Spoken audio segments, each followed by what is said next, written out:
Good morning, everybody. Good morning, class. I'm supposed to say good morning, Mr. Reidy. So I'm just going to hop right into it. We have a lot of material to cover, so as folks kind of shuffle in or shuffle out, please just do so quietly. First thing, kind of a quick disclaimer. First thing, I used to be the FBI CISO. I am now in my third week of my illustrious private sector career, so keep that in mind. Woohoo! Thank you. Thank you. You know, you guys pay a lot more when you're not a public servant. So a couple things there. Just keep in mind this is my stuff, my opinion. I was, of course, cleared by the Bureau, and the Bureau wanted me to give this talk. But do keep in mind if you yell crap at me, I'm a private citizen now. So I get to respond and such. I'm going to try to leave a couple minutes at the end for questions. But just a couple things. One thing, please no tinfoil hat questions. And tinfoil hat questions are anything about like the Kennedy assassination or aliens. And please nothing, if you just want to rail against the man or the federal government, please do that after the show. I'd be happy to do that. Tell you what, you can buy me a drink at the bar and I will sit there as the avatar of the man and you can just kind of heap, and you can heap scorn on me. But you're buying the drinks. So what the whole point of this this presentation is kind of condensed 10 years of things we learned at the FBI Insider Threat Program into 5 lessons in an hour. So we have kind of a lot to go over. A lot of it's not necessarily technical. And just to kind of let you know why you should listen to me, right? So besides the fact that I have a PowerPoint and an awesome suit. Besides I have a PowerPoint and an awesome suit, I've worked kind of the front lines of insider threat for a better part of a decade in one of the only operational federal insider threat programs. So hopefully some of this will be good for you. I'm not going to go through each one of these, but these are kind of the 5 lessons that I wish I knew. So if I could go back and talk to young Pat, besides telling him to kind of not get so rotund, one of the things I would have told him was these 5 lessons. Okay, and we're going to go through each one of these, and at the end we're going to actually focus on some cyber indicators and observables that we found through some empirical evidence that if you were starting an insider threat program, there'll be 2 types of data I would suggest that you start collecting, and only 2, and we'll get to that. Alrighty, so just real quick, like kind of the evolution of our IA program. We kind of follow this trajectory that a lot of IA programs, information assurance or cybersecurity programs, which by the way, I hate the term cybersecurity, programs followed, right? We kind of started with network intrusion, worrying about viruses, kind of moved into this concept of APT or more advanced persistent threats. And you start gathering different data and thinking about things differently, right? For detection purposes, you get away from this kind of signature-based stuff. And by the way, and I'll get into this and I'll rail on this, you can't use snort sigs to capture insider threats. You just, and I'd be happy to debate anybody on that. It's not the same type of problem, and we'll get into that. But as we kind of evolved, you get into these more like data mining techniques, behavioral analytic techniques, a lot of the stuff that generally us as security geeks don't normally do. And this is a particularly interesting problem for people that work in security operations centers that just get kind of thrown the insider threat program. By way of hands, how many people work in a SOC, like a security operations center, that now has to do insider threat stuff? Couple? Yeah, couple. It's really funny that they do that. I don't know why, but and we'll discuss some things that maybe that will be useful to you. But I guess it's like, hey nerds, you handle other things, now handle insider threat. Go be nerdlinger. So the approach for this talk, what we did, and I'll talk about this kind of Joe Friday stuff, right? Dragnet, just the facts. One of the issues that's a gigantic hurdle for insider threat research is a lack of empirical evidence. A lot of stuff that's written is based, it's either editorialization, it's based on a single, and a very small amount of test cases, and it's just kind of bad science, frankly. So what we wanted to do is start looking at empirical evidence and kind of driving that empirical evidence a little bit forward. So what we did is we took a look at 65 espionage cases that went back about 15 years. And we looked at just about every aspect we could, if they're system admins or not, what kind of actions they did, et cetera. Then we took then we also took a look at 200 what I would call non-model employees. These were incidents over about a 3-year period at the FBI of people that had some kind of punitive action taken against them. So they could have lost their job, they could have been demoted, they could have lost their clearance. This does not mean they were all spies. Because one of the big problems with the science of insider threat is spies are kind of rare, thankfully, or we're just completely missing them.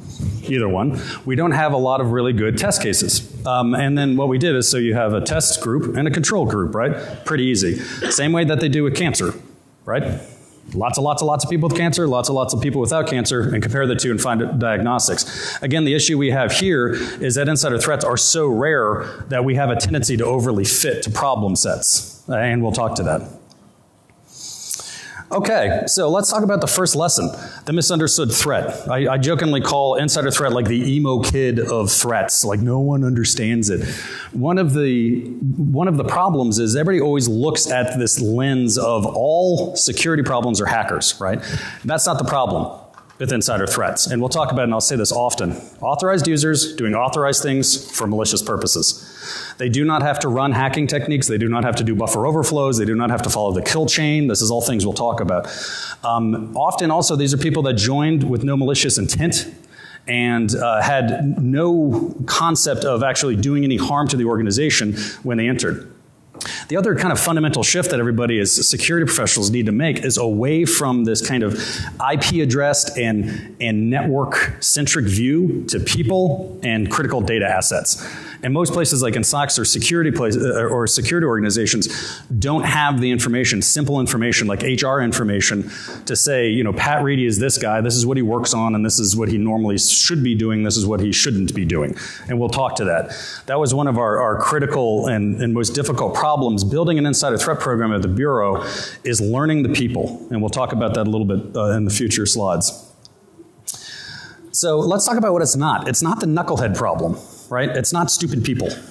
Don't get me wrong, there's plenty of stupid people in the world.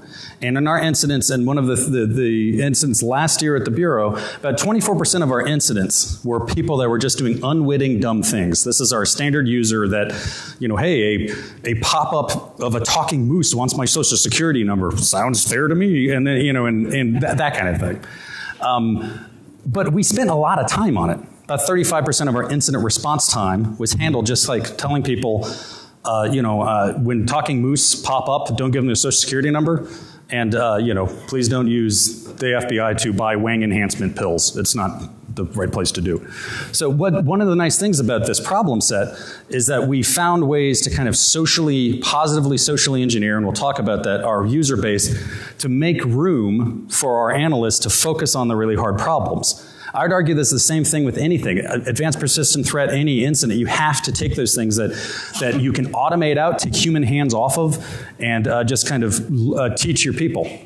So it's not the knucklehead problem. This the other thing is, I love this. I don't know why I love this so much, but I love this gigantic bear. So one of the things that people talked about often in these reports is insider threats are the most common. Well, I think this kind of goes back to this problem that no one agrees to what an insider threat is. Somebody stealing a legitimate credential and then logging in and trying to do legitimate user things is not an insider threat. It's not. It's still an external threat actor using internal credentials. So this is one of the common misconceptions. So to kind of clear up that misconception, what I did and we did is we went through 14 open source reports.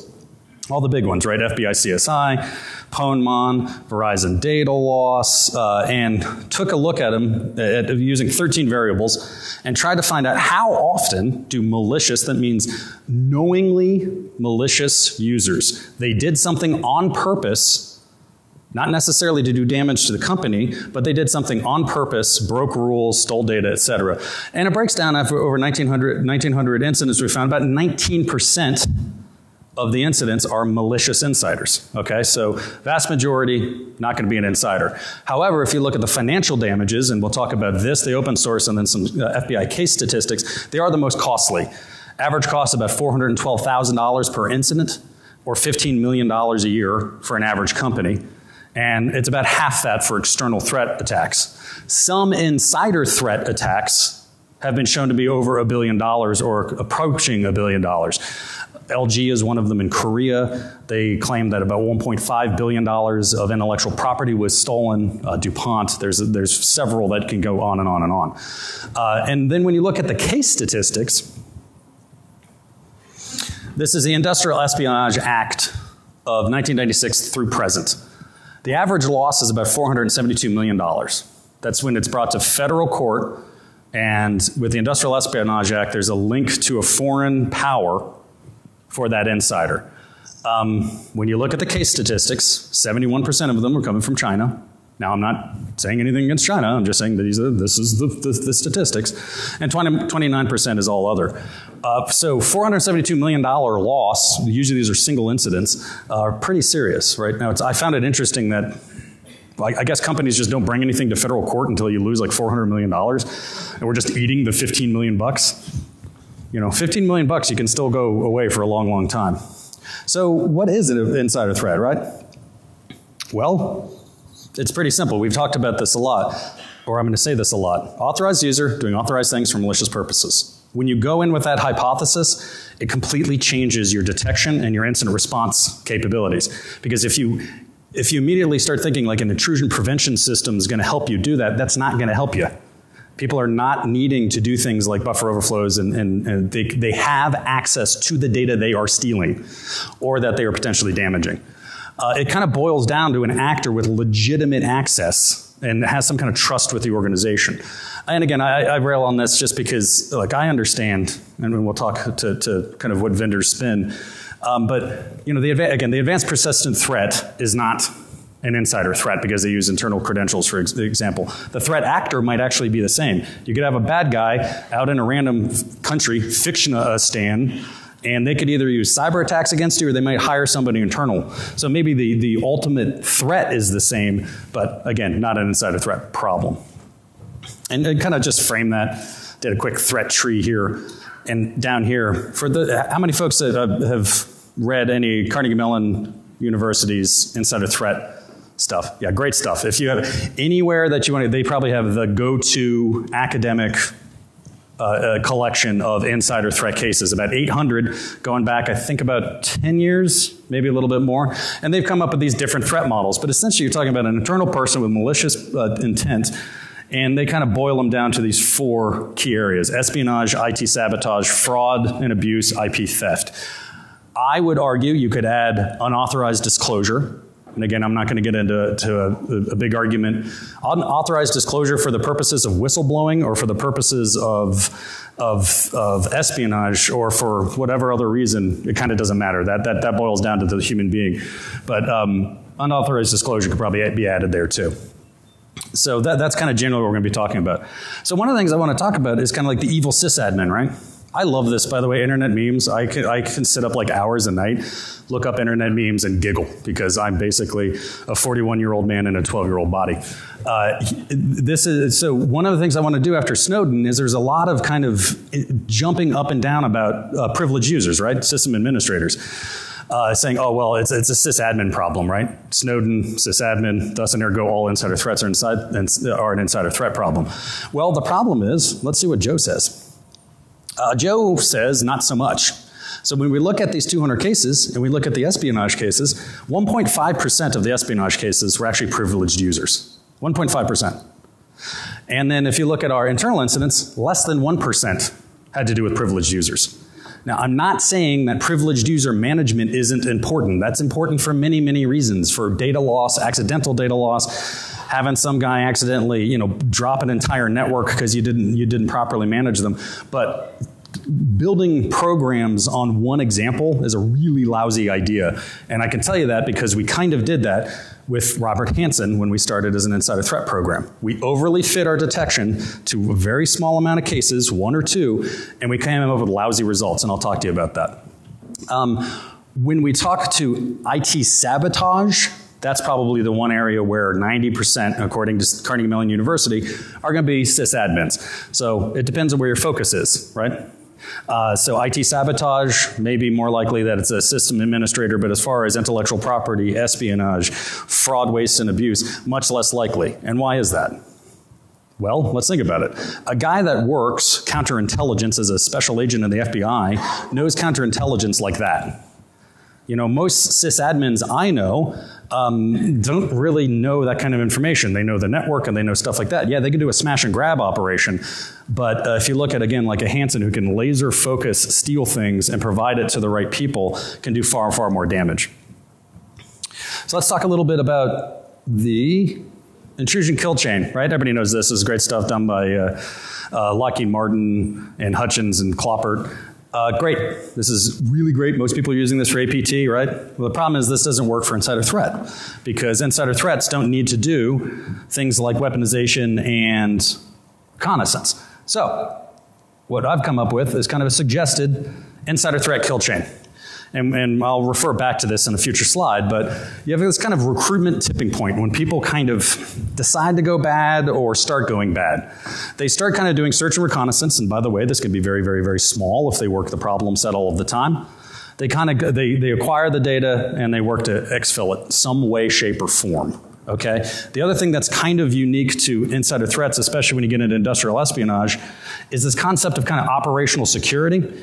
One thing that we found very often is people look over their back a lot. Why? Because they're getting paid for stealing that next flat screen and going to work for a competitor. Well, that means they need to stay in place and steal the data. And if you kick them out too early, they're not going to make the payday. So, kind of think more towards this insider threat kill chain. And again, getting into that concept of authorized user doing authorized things for malicious purposes. So the other thing in this, again, no ranking on any specific vendor, but beware of this kind of silver bullet. As Snowden came out, you know, and I get all of the standard kind of emails and everything like that. I think last time I checked, it was 16 like emails about Snowden. Oh, our product helps stop Snowden. Are you Snowden ready? That was my favorite. Are you Snowden ready? That's like ridiculous. And look, I understand everybody's got to eat, right? So I understand, you know, vendors' job is to push their stuff, but it just really doesn't work often. And again, you know, come up, oh, I fixed the Snowden problem. I have an IPS I can put on your network and find. No, again, authorized user doing authorized things. If it's not doing some kind of behavioral analytics, and we'll talk to that, then I kind of don't believe it works. And there's definitely nothing with a big red button that says click here to catch spy. Well, maybe they do. Please show me where that is. But it probably won't work. So again, I understand, and I put up Ginsu knives because I just love that. Everybody knows like Ginsu knives are not from Japan. They were crappy knives that a failing company couldn't move off the shelves, so they came up with a new way to spin it, right? They're Ginsu, they're from Japan. Well, you can do the same thing with stuff. Hey, I can Snowden-proof your network. It's just ridiculous. I love that. I might make a T-shirt that says, I am Snowden-proof. Lesson 2, and don't worry, the other lessons go a lot quicker. This isn't a cybersecurity issue unto itself. We spent most of our time on things like legal issues, training, and again, getting over the concepts of how would you operate an insider threat program. Analytic training is one of a huge problem, right? Because you generally get people that do computer forensics or they do security operations center stuff. They're an intrusion analyst. And you slap them down and they immediately fall back into their, I want to write a snort sig to catch this. And I was one of those, and you know, it just turns out it doesn't work.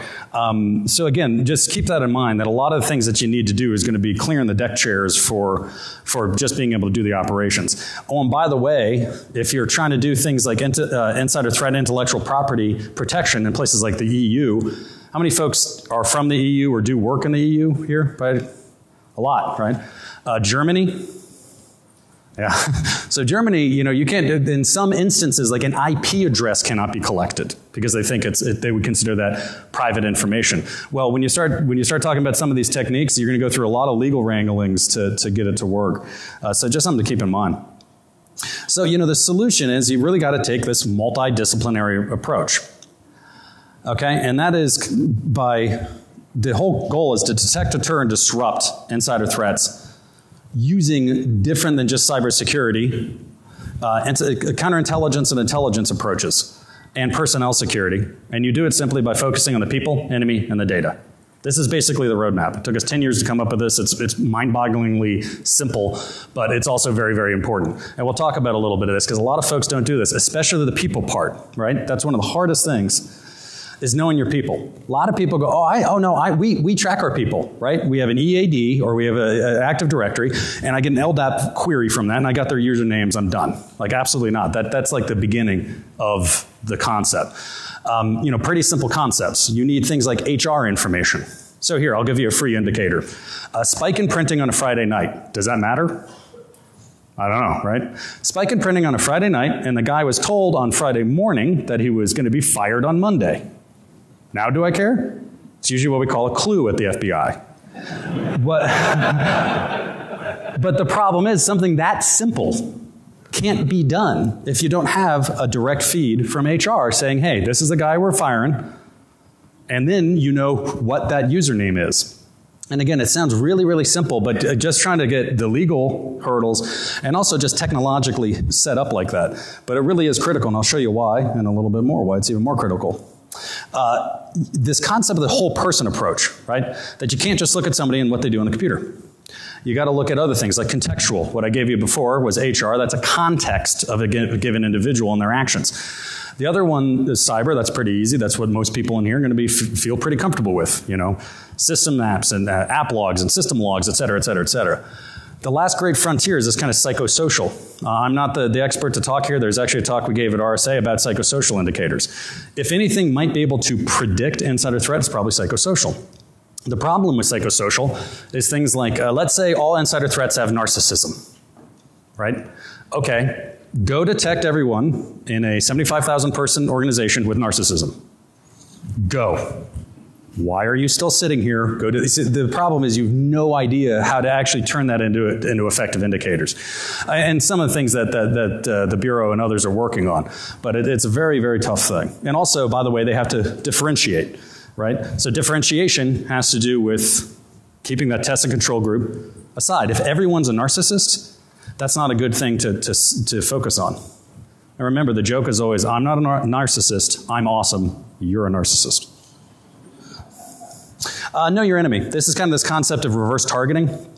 And I'm not talking about attack vectors. This isn't phishing. Phishing isn't an enemy. That's an attack vector that somebody might use. This concept of kind of reverse targeting. And this is a little bit more of a counterintelligence approach. Some people do this, some people don't. But you as an organization, you sat down and said, okay, I'm a video game company. What are we working on that's going to make us money for the next 5 years? Who is working on that and who is interested in that data? And if you just start kind of focusing your thought process on the enemy and who they're interested in, again, not systems. Systems are irrelevant, okay? I would argue systems have been irrelevant to InfoSec for like 10 years. We just haven't noticed. What's relevant is the data object or the data that's on the systems and the people accessing them. You know, and this could be a fairly simple tabletop exercise. So you started with the statement that most internal threats join without malicious intent. Correct. If that's the case, then how can you try to know who's targeting your organization? So let's say you work for a video game company, okay? And you're Acme Corp and I'm Beta Corp. Okay, so Acme Corp has a brand new video game that's starting a beta that you guys are going to make money on forever and ever and ever. And you know in the past, Beta Corp has tried to beat you to market every time. I'm the enemy. Beta Corp's the enemy. You don't need to know now. What you can do is say, knowing Beta Corp's the enemy, Beta Corp is likely to do things like go after your people, try to hire them, and they're not going to go after randoms. They're going to go after people with the closest access to the most significant data. Does that make sense? Right, so they are joining which you're saying that they do have. No, I'm not. You're just a user that works on really sensitive stuff is naturally more risky because they may be targeted by the enemy or the competition. Does that make sense? So you sitting there as an Acme Corp employee have no malicious intent whatsoever and you're happy, or maybe you're a little overworked, maybe you're getting a little PO'd, and then Beta Corp calls up and goes, how about I triple your salary, I give you a $300,000 bonus. All you got to do is bring all of your coding that you've been doing the last 2 years with you. You had no malicious intent when you got hired. You went through, and we'll talk about this continuum that got to insider threat. Last one, and then go ahead. Aren't those likely some of your most valuable employees? They are absolutely your most valuable pros.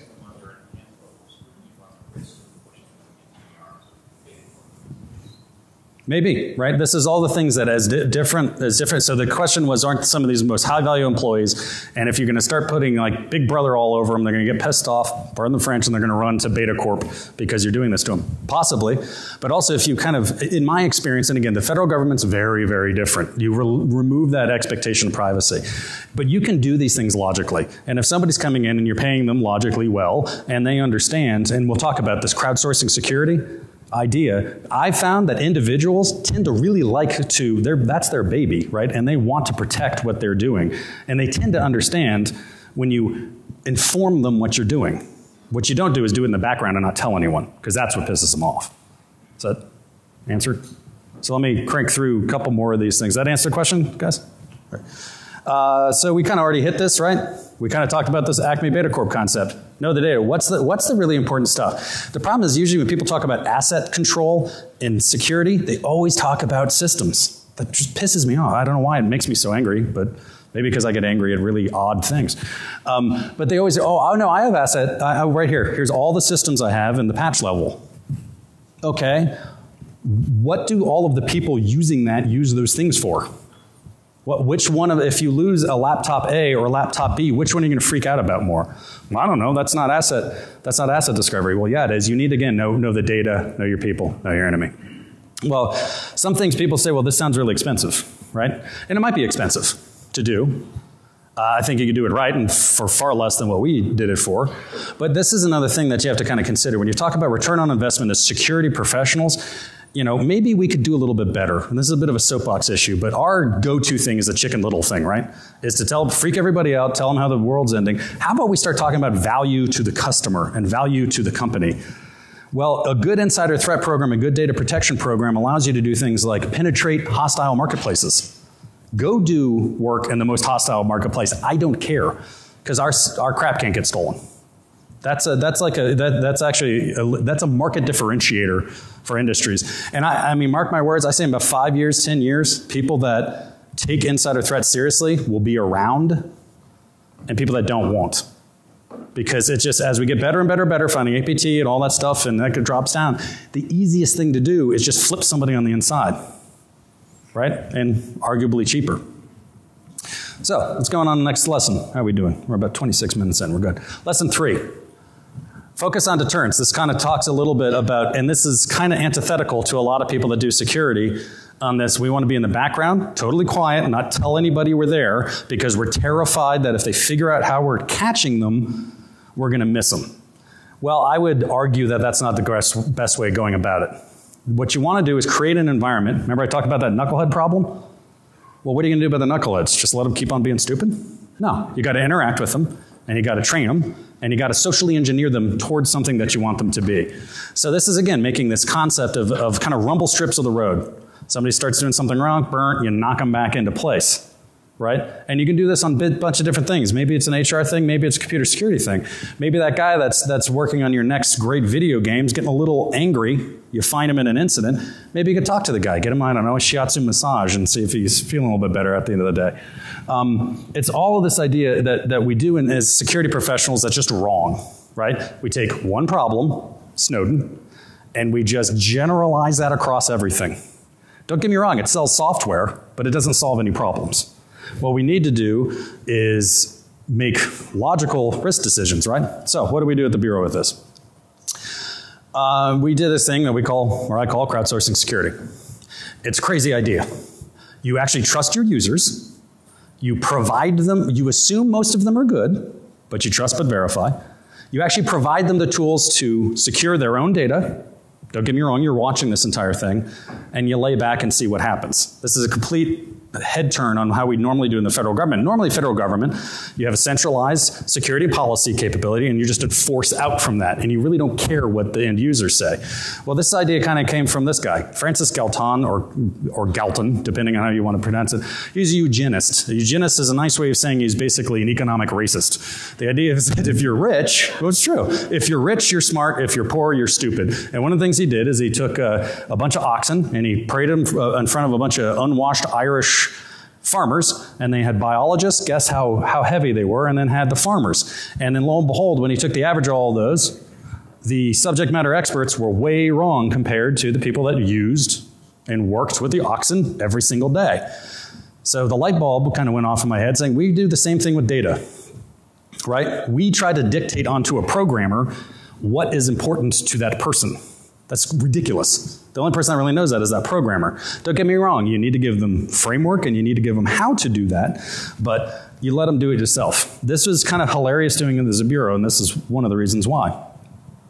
I got into like screaming matches with people, InfoSec people, security people, that told me that our users are too stupid to use removable media devices. They're too stupid. That's what I was told. Like, that's interesting. 14,000 of them come to work every day with a gun on their hip. And we can't train them how to use a USB. And by the way, I love ThinkGeek. A friend of mine got me that gun USB device. It was absolutely spectacular. The point here is that we got to kind of change up the game, right? So the problem was the InfoSec guys. The InfoSec guys and gals were just making, again, these gigantic risk-averse decisions, applying it to everybody, and not budging. So we changed that. So what do we do? And this is like painfully easy and super, super stupid and silly, but it worked really well, which was kind of embarrassing. So, interact with users. Normally we used to do, and we still do, yearly InfoSec training. You sit through this really painful thing and you know, people come up and try to, like, you know, a guy that has like a Russian accent that smokes cigarettes like this comes up and like tells you to give him, you know, to give you data, to steal data from him. It's terrible. People hate it, but we still make them do it. Well, and then we were also doing things like website prompting for all websites. That didn't work because nobody really paid attention. So we started doing things like, wait, what do we care about? Do we care that somebody goes to Facebook? Or do we care when people, for instance, take sensitive data and try to put it up to Facebook? And do we care about everyone or only those people that are doing it? Well, we only care about those people that are doing those specific risky behaviors. So all we did is deploy really, really, really focused, basically pop-ups and user interaction. And it didn't even stop you. It said, say, accept or abort. Oh, by the way, if you don't know the policy, click right here. So stupid, right? But the problem is it had like this really tremendously good effect on the knuckleheads. So this is what we are showing is people clicking accept versus clicking abort over time. Now, this is what's interesting when I say we kind of changed behavior, because what you would have expected them to see is you would have expected the aborts to pop way up, right? And the accepts to go down. Well, now what happened is people actually stopped doing the behavior. They stopped it. So they never even got to the point of saying accept or abort. So the abort stayed more or less same, and they just stopped doing it. It was crazy. And again, we did this in basically a year. So the point there is now we take Knucklehead, we automate out the problem, we crowdsource the security, we start giving people the capabilities to help us do our jobs, and we can take our finite amount of resources and point at the really difficult problems like catching spies. Makes sense, right? Alrighty, lesson 4, the data overload problem. This is very normal for almost any security professional, right? Let's collect absolutely effing everything and worry about what we do about it later, right? Full network packet capture, I want everything. Well, here's the problem with that.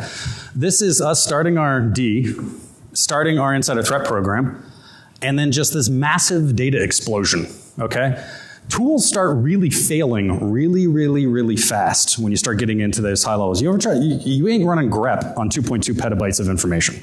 Well, you can, it just won't work. So you buy yourself into this gigantic problem set, right? And don't get me wrong, we're not going to rail on big data. There's technologies, Hadoop stores and virtualized clusters and all sorts of cool stuff you can do with huge data. But that presumes that all that data is important. And one of the things is that most of that data is important. The big question is kind of what happened, right? What happened with our user base? Well, this is what happened with our user base, is they started using data differently. And yes, every time someone says BYOD, God kills a kitten.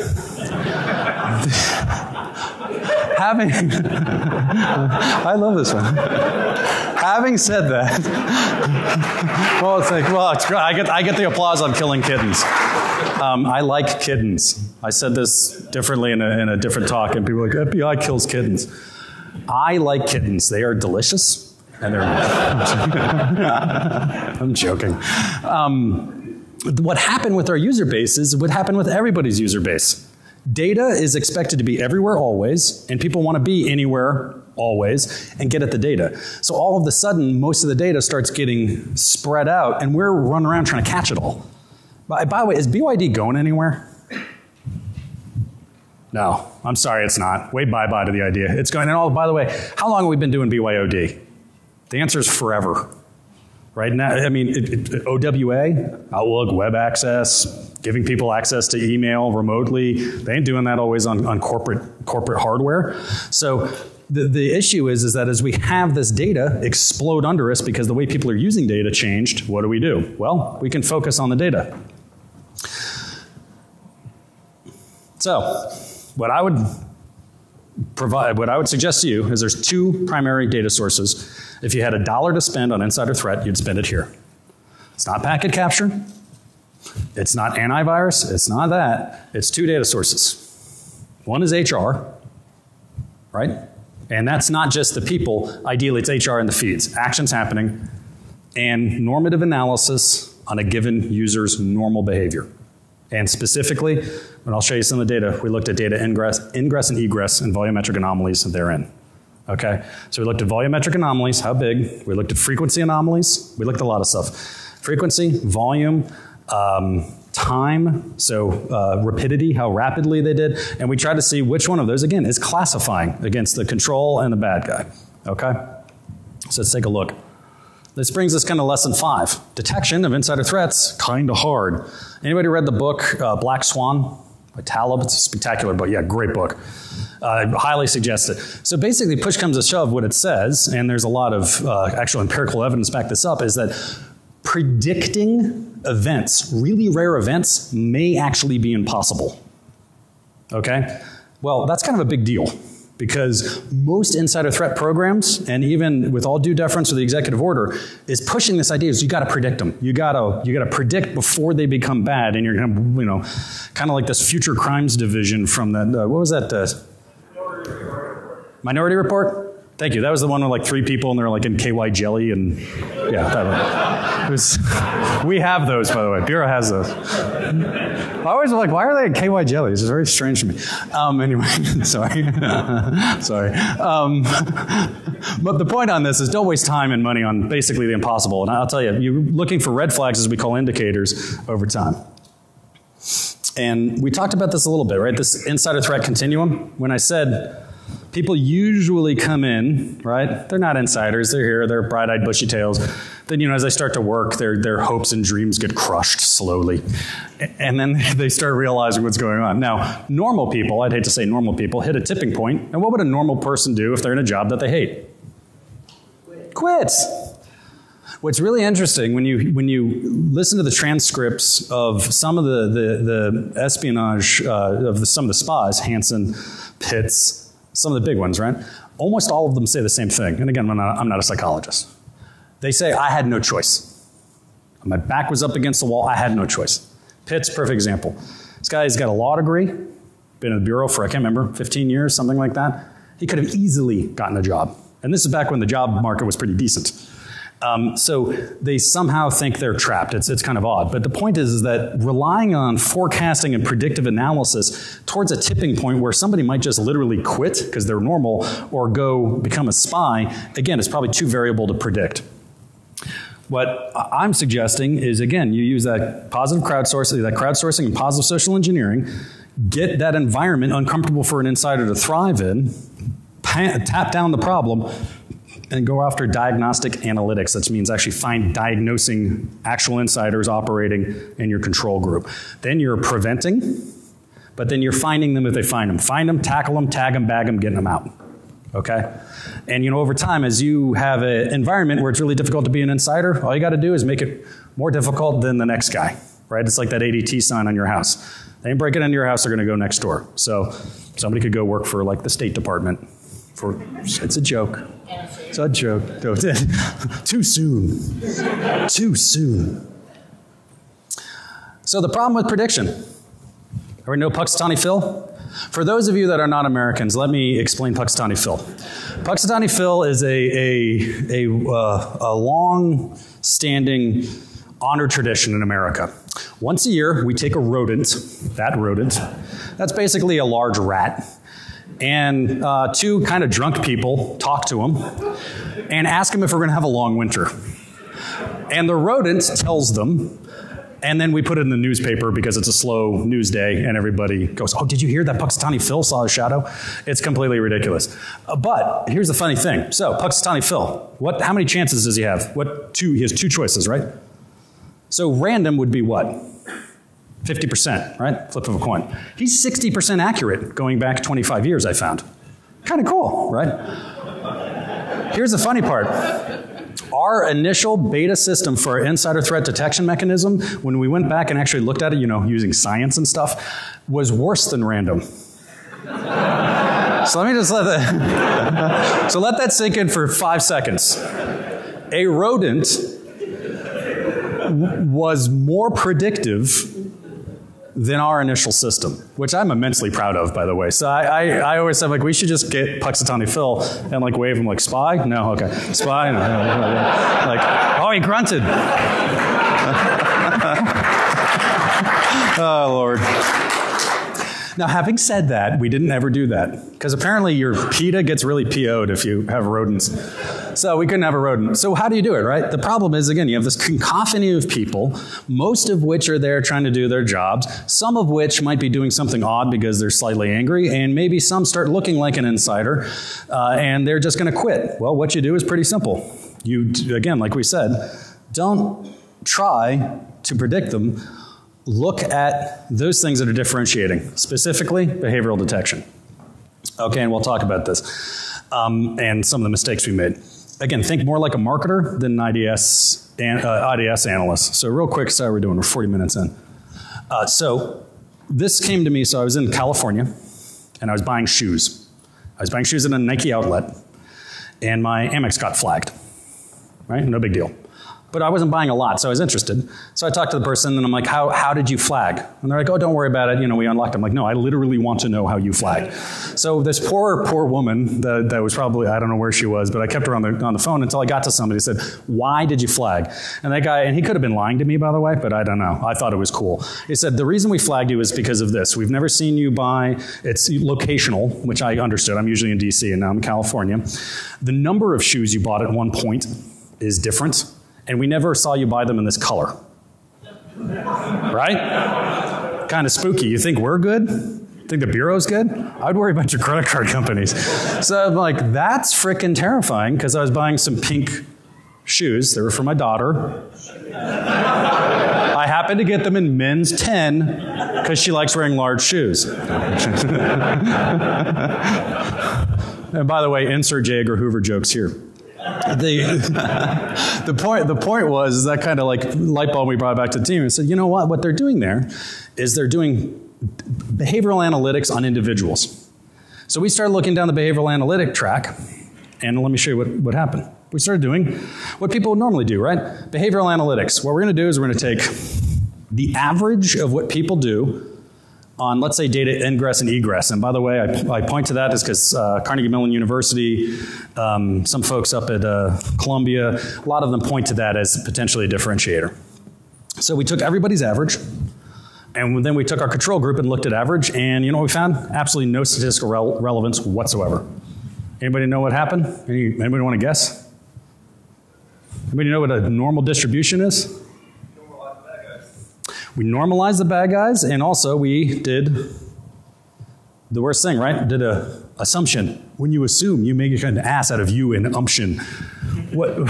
That's stupid. So what this is a 10-mark bill. That's Gauss. Gauss is called a Gaussian curve. It's so ingrained in us statistically thinking, right? Whenever anybody went to did math as a kid, they always talk about standard deviation from the mean, and that works great when you have a normal distribution. Little amounts of people do a little bit of the data, little amount of people do a lot of the data, and most of the data is moved by the masses in between. Here's the problem and why our prediction system was wicked off. This is a distribution of our users. That is not a black line, that is a distribution.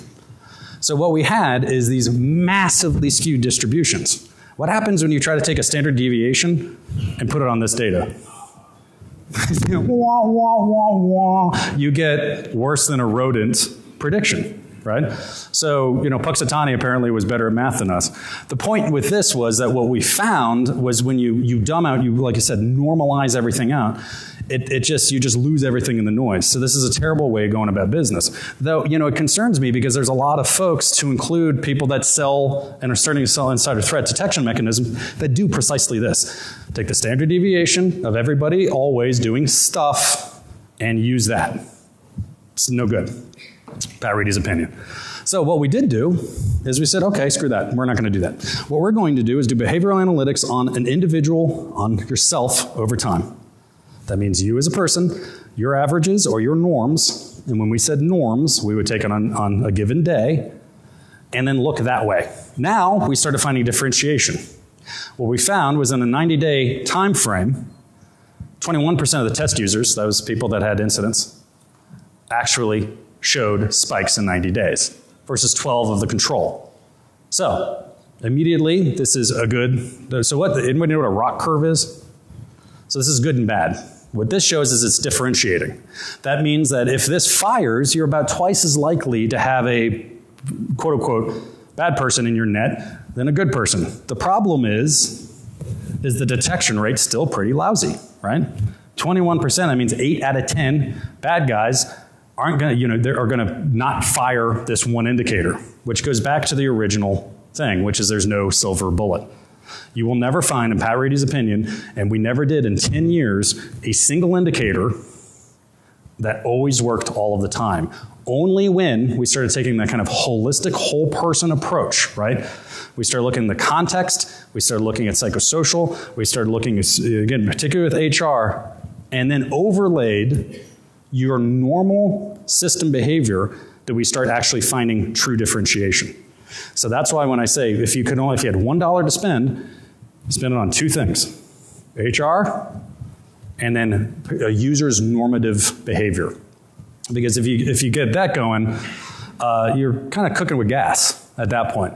Now again, this is a bit antithetical to a lot of tools that you can buy. Because what's easy to do is just take everything that everyone's doing, average it, and find somebody's spike. And don't get me wrong, nobody's going to argue that if the average person moves 12 documents off your network in a day and somebody moves 200,000, that you should probably look at that. I mean, I understand that. I'm not arguing don't look at that at all. I'm just saying if you're really looking for differentiation and looking for diagnostics, this is what you need to focus on. Okay, so kind of that's where we finally ended up. Now, one of the things that we're now going to go do, or my ex-team's now going to go do, is overlay these findings with the psychosocial stuff that we did in RSA last year, and then see what the detect rates are. Because ideally, the perfect detect rate, and this is kind of a ROC curve idea, fires 100% of the time with a bad guy and 0% of the time with a good guy. Now, that's going to be more or less impossible. But, as you kind of work that curve towards that issue. And this is, this is important. Again, it goes to what we say, insider threats wear shirts. 100% correct. Well, I hope, most times. How about insider threats have skin? Let's go there. Insider threats have skin most of the time, again, I hope. Except Skeletor, who's the worst. And everyone else does as well. So if it's equally true with both populations, it's no good. So again, looking for those controls and indicators. So it looks like I wanted to have 10 minutes or so for questions and answer. So let me just summing up those 5 things real quickly. They're not hackers, right? Remember that. Frame the threat and start working your analytic techniques appropriately. Take a look at the insider threat kill chain, please. If you guys, if you guys find it interesting, please, let me know. And by the way, for the folks leaving, remember doing feedback. Please do feedback, sir. So it's Snowden a hero or a criminal? I'm not going there. I'm not touching that. Sorry, he asked me if Snowden a hero or a criminal. I'm not touching that. I'm not. He was an unauthorized discloser. I will leave it at that. My personal opinion, actually wait, I'm a private citizen. I'll give you my personal opinion. Was he a whistleblower? Maybe he thought he was a whistleblower. The way he did it, I absolutely disagree with. Period. Okay, so people can disagree. And again, if you're going to get angry at me, buy me drinks and heap scorn on me. But certain things are kept secret for a reason. Everybody says they want information free until it's your information. And think about that. I don't want free information. Well, if the information's free, man, don't get me started. So, we're going to start. Yes, sir. Yeah, we mentioned about the 200,000 copy file. What's that? All the number of copies of the file that was the ring to investigate. At least in our case, most of the times, those are the legitimate users. And the exception is that guy that never copied the file, and that day the guy copied. So the best solution that we can do to try to help segregate what is legitimate or is real pieces of data connection. Looking what file they're copying. Yeah. Tell us on red flag plus points. Yes, yeah, data, so I'll put a pause on that. For everybody leaving, A, thank you, and B, please do the feedback. So it either allows me to not ever come back here and talk and bore you again, or if it does. So thank you, and I'll stay here and keep on questions. Cheers.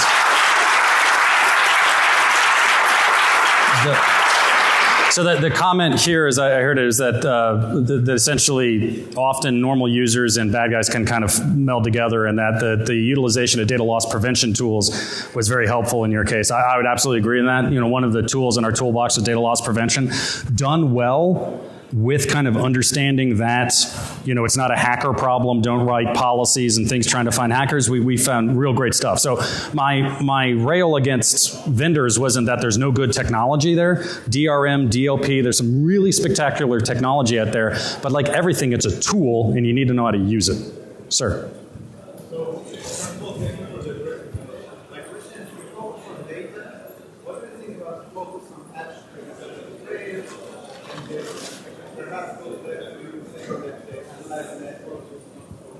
Sure. But if I am able to discern specific actions that are unique to a user or I'm able to profile the user.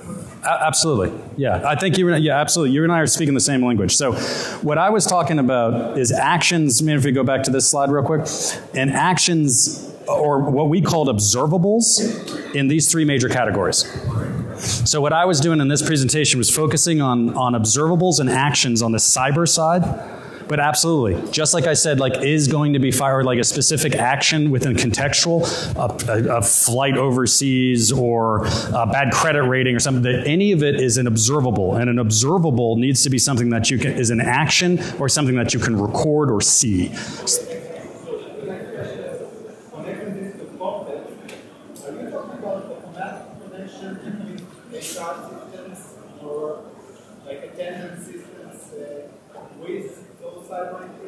Are you talking about additional layer provided by HR personnel saying, or manager, this person needs? So the question was, am I advocating like an automatic HR feed or person, just like kind of a person? I would say ultimately you'd want an automatic feed of those observables that you think are important to you. However, if all you can get is an HR person to sit down with you every month, take that. I mean, if that's all you can get, that is huge. Like, so whatever you can get, but ultimately you would have a feed into the insider threat program of all the HR data, of what relevant HR data. And again, that's going to have legal issues, and that's going to have to be something that you get your privacy folks and everybody to sign off on. But it's going to be different. So hold on, because I already asked, sir.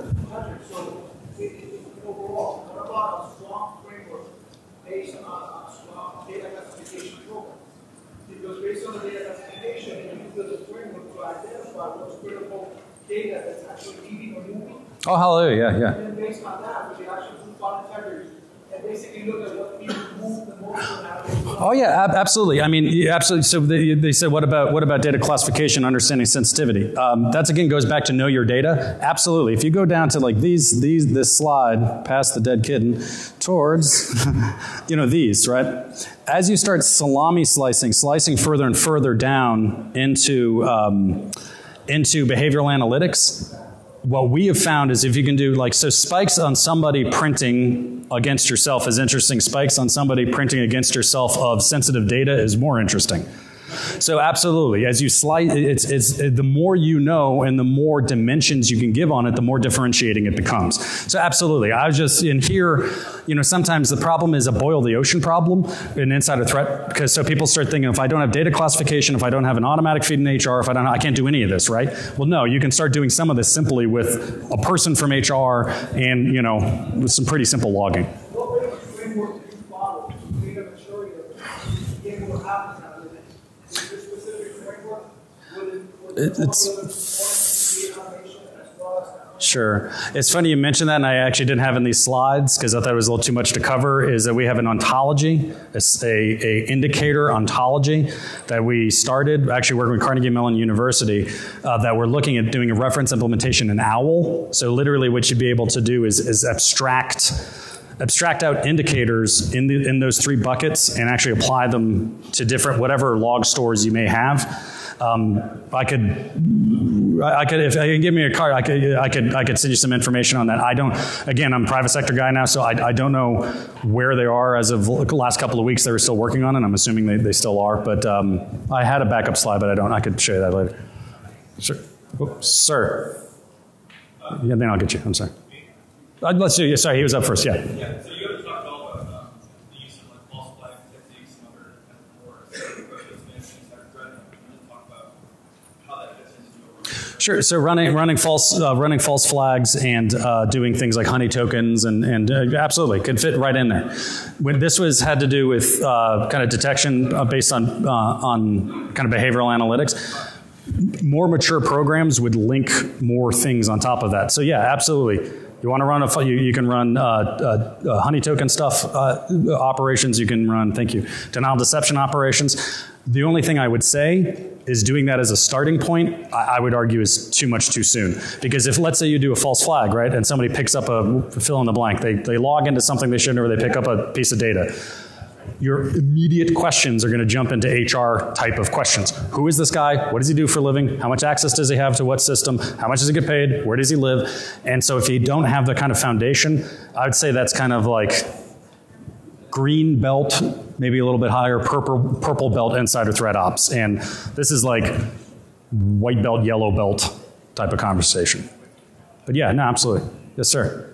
With the idea, the old saying, if they cheated on you, they'll cheat with you, or if they cheated with you, they'll cheat on you. Do you have any statistics on how many insider threats were recruited from other companies to begin with?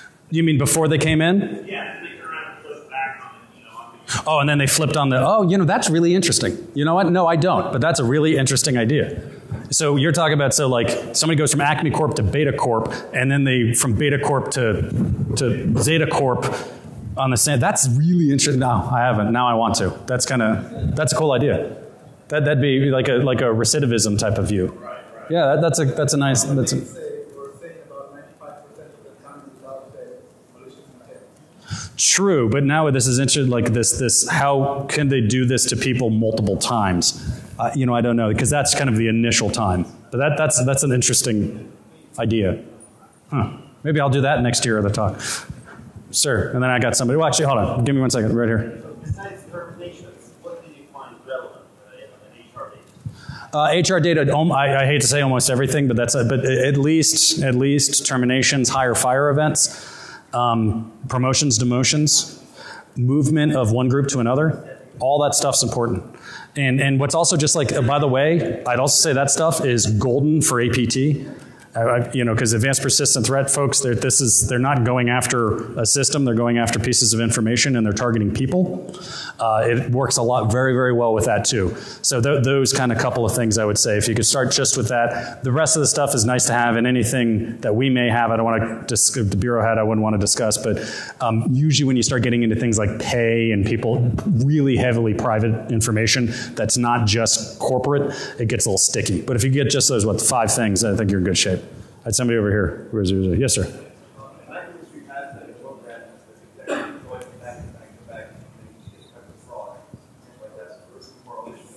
My question is, have you ever seen an insider threat in conjunction with an outside actor like fraud?